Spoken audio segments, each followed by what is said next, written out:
বন্ধুরা, গাছের যে ফাঙ্গাস তৈরি হয় কিভাবে হয় আর ট্রিটমেন্ট কিভাবে করবেন। হ্যালো ভিউয়ার্স, আমি আমিরুল, আপনারা দেখছেন সবুজ বন্ধু এমএইচডি। দেখেন লেবু গাছটার কি অসুখ, দেখেন এটা দেখেন একটা অসুখ, এই আঠা বেড়াইছি, এটা থেকেই ডাল গাছ শুকানো শুরু করে। এই দিকে দেখেন একটা, এখানে একটা আছে, প্রত্যেক গাছে কিন্তু এরকম আছে, কিন্তু প্রত্যেক গাছে দেখতে পাচ্ছেন। তা কীভাবে ট্রিটমেন্ট করবেন, এগুলো একটা চাকু নেবেন আপনারা। দেখুন, এই দেখেন আমি এটা পরিষ্কার করে দিয়েছি চাকু দিয়ে। একটু কাছে যাও, ক্যামেরাটা একটু কাছে দেখাও, কাছে নিয়ে যাও।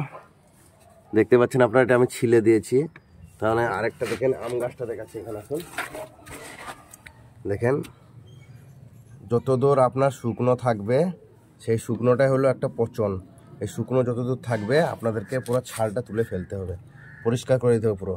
পরিষ্কার করার পরে আপনি যে চাকুটা দিয়ে করবেন সেটা যেন পুরো পরিষ্কার থাকে, সেটা ভালো করে জল দিয়ে ধুয়ে নেবেন। আর জল দিয়ে ধোয়ার আগে আপনারা ঘষে নেবেন ভালো করে, যেন ওটা জংটা না থাকে। এদিকে যাও, দেখুন। তারপরে একটা ফাঙ্গিসাইড লাগাবেন, এটা সাপ পাউডার দেখতে পাচ্ছেন, সাপটা লাগালেই চলবে।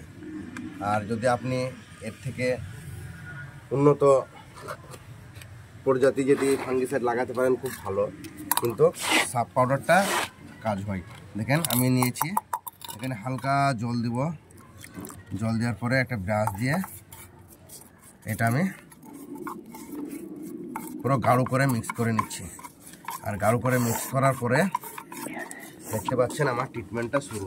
আর এটা লাগানোর আগে কিন্তু বন্ধুরা ভুল করবেন না, অবশ্যই এভাবে ছাল চামড়া পুরো তুলে ফেলবেন, পুরো পরিষ্কার করে দেবেন। আর তখন এইভাবে পুরো জায়গাটাকে লাগিয়ে দেবেন।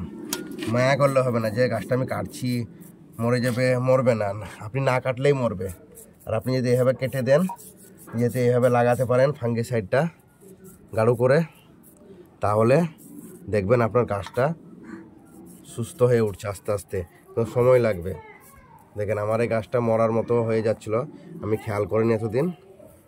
তা আগের গাছগুলো আমি করেছি এরকম ট্রিটমেন্ট, সেগুলো সব সুস্থ হয়ে গেছে।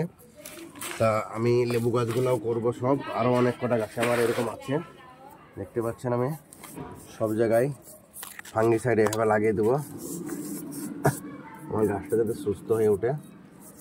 তা আপনারা ছাদ বাগানিরা অবশ্যই এই ট্রিটমেন্টটা করবেন, আপনাদের উপকার হবে। আর আমার ভিডিওটা যদি কারো কাজে লাগে এবং ভিডিও ভালো লাগে, অবশ্যই লাইক কমেন্ট শেয়ার করবেন, আর আমার চ্যানেলটাকে সাবস্ক্রাইব করবেন। ধন্যবাদ ভিডিও দেখার জন্য।